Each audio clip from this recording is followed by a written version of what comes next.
morning, GOVREL! How are you guys? You've made many choices today. We're going to discuss some of those choices. And maybe today is going to be a great day for choosing and tomorrow will be better. Welcome, welcome, come in.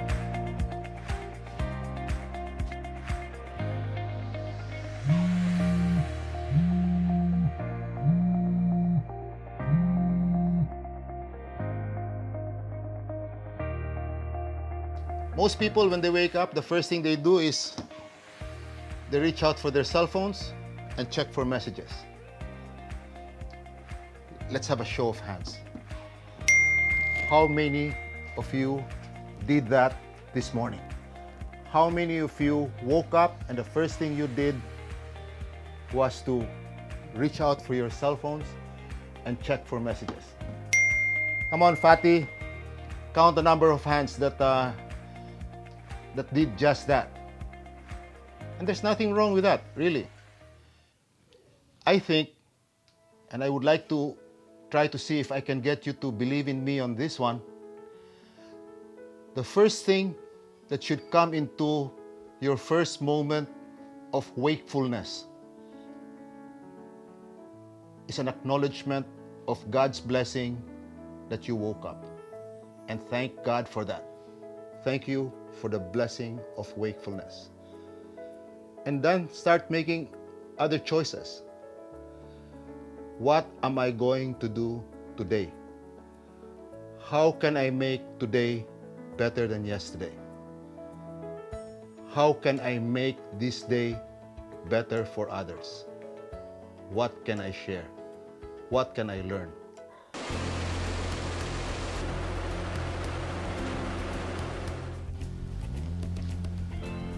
The newspaper.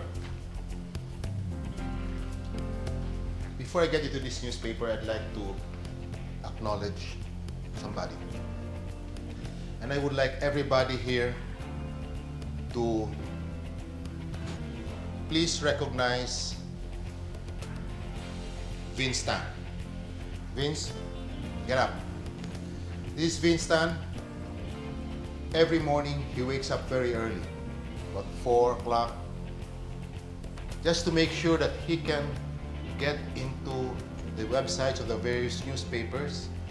He puts them into news bits and he shares it with everybody.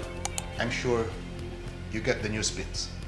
And I hear so many people thanking me for it because in a few minutes early in the morning, they have practically read the newspaper. So all of us, please, say thank you to Vince Tan. Vince, thank you very much. Thank you for all the effort. I know it's a sacrifice, but I guess you're used to it now. And a lot of people are very thankful for what you've done. But that doesn't change the fact that it's always still good to read the newspapers.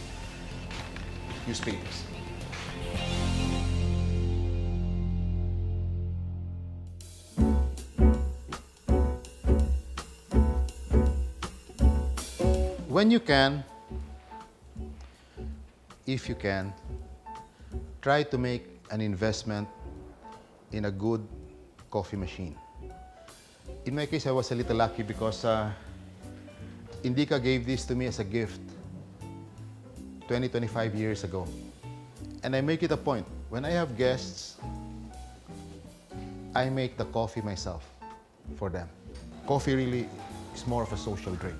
One of the lessons I would like to share with you is, as much as possible, don't drink coffee alone. Drink it with a friend. This is for you. Enjoy.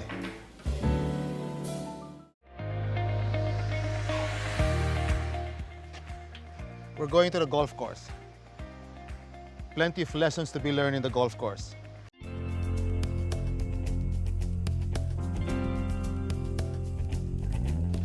Golf is one of the few sports that you can actually compete even if you're by yourself. You can play against yourself. You can compete against yourself. You can be the best at what you can be without having to compare yourself with others. And there are many things to be learned from golf that apply in life, that apply in work. The first thing is have the attitude for it.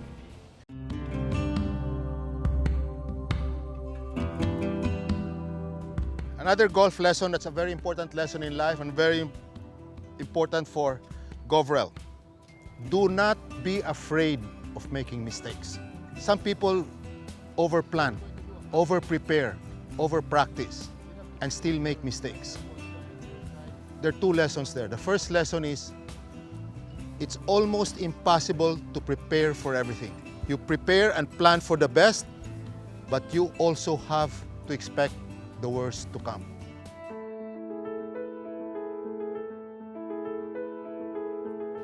This is a bowl. Let's call it the GOVREL bowl of life. Okay? It's empty. Now I'm going to combine all of them and put them here. Golf balls from the house. Golf balls from the office. Golf balls from the community. Filling up the bowl of life. Now, would you say this is full? Cedric, would you say this is full now? Yes. Is it full? Yes. You sure? Looks full, right? Come, Cedric. Cedric, is that full now? Ray, is that full? Yes, sir. Huh? Yes, sir. Finally, kanina you said it was full. But is it full now? Puno na ba to? Yes, sir. Mas puno kumpara kanina? Yes, sir. Ah, sigurado ka? Yes, sir. So, we're agreed. This is full. This is full? Yes, sir. Ray, this is full? Yes, sir. Is the bowl of life full? If you were not from GOVREL, you'll probably say it is full. But the guys from GOVREL will say, not because they've seen the video before, they'll say, there's always room for something else. This is my friend Drew. He's been my friend for 27 years here in this golf course. Coffee. And you will see that, hey, Still has space. it still has space. I can even put more sand, see? I can even put more, I can now handle more things in life. The problems in life, I can handle them. Why? Because I'm drinking coffee and enjoying it. See? There's space for more. All because of not taking life that seriously, having fun, drinking coffee with friends. So, is this bowl full now? Not yet, sir. Kaya pa. But the point is made. There's always room for one more lesson. There's always room for one more happiness. There's always room for one more improvement. There's always room for one more mistake, one more failure. Learn from it, become a better person.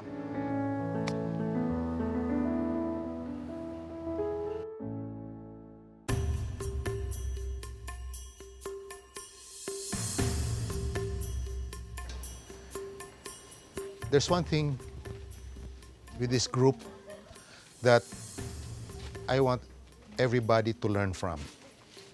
All of them have individual projects. Sometimes the projects run together. Sometimes the project leader, one of them, may need help. I sit here with them and I see them interacting. I see the dynamics. It is very rare that I see one of them asking for help. It is almost like the other members in the team sense when help is needed. And that help is given before it is asked. Make friends with the people. If you're assigned to a government agency, make friends with them long before you need anything from them. So that when you go to them, you need something, you're already talking to a friend. And you have to bring that level higher little by little to the point where ultimately they will, on their own, make contact with you if they see something happening in their environment that will impact on your work. Those are the relationships that we would like you guys in GOVREL, you guys here in this room, should bring yourselves up to.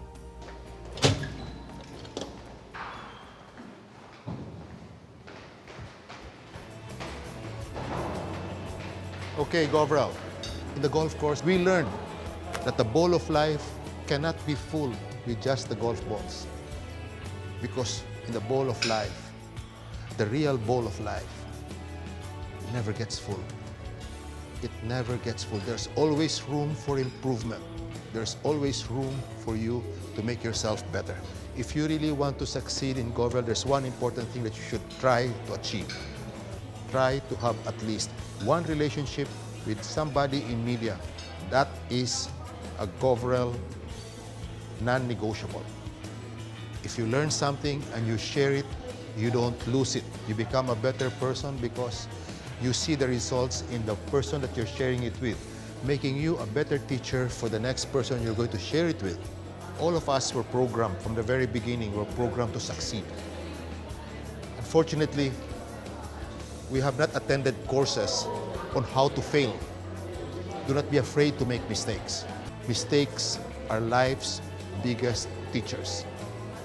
They will make you better. There is no box in GOVREL. Think out of the box, work out of the box, act out of the box. Do not measure your work as 8 to 5. Do not measure your work as how much you produce for a certain time. Your work is what it takes for you to become better, to get something done. Everybody will help you. Your team members will help you because that is GOVREL. They help each other. We talked about the GOVREL way of life. If you can't think GOVREL, you're not supposed to be here. You're wasting time if you think that I'm just here for the work. I'm just here for the salary. You have to be here because there is something about GOVREL that's not available anywhere else. The sense of achievement, the sense of accomplishment, the variety, the activity, the working together, achieving together, failing together, learning from the failure, making yourselves better. I could have said it better. Huh? That's right, hard derby. I'd like to close by saying two things. First, three things. One from Sabine.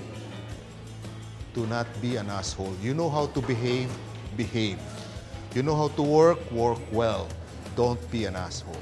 And I have something to say about that, which I learned from, of all people, I learned it from Bea Alonso.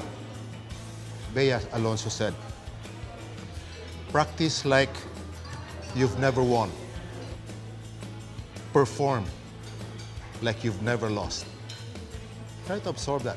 And that's probably why I have a few trophies in golf. One more thing from Bea Alonso. And it's like the GOVREL way of life. A good life is not a life without problems. A good life is a life with good problems. That is a summary of what GOVREL is. And finally, the last, common sense. All of us were born with common sense. All of us. Don't leave home without it. Thank you, GOVREL. I hope I've shared something of me that will become part of you. Thank you very much.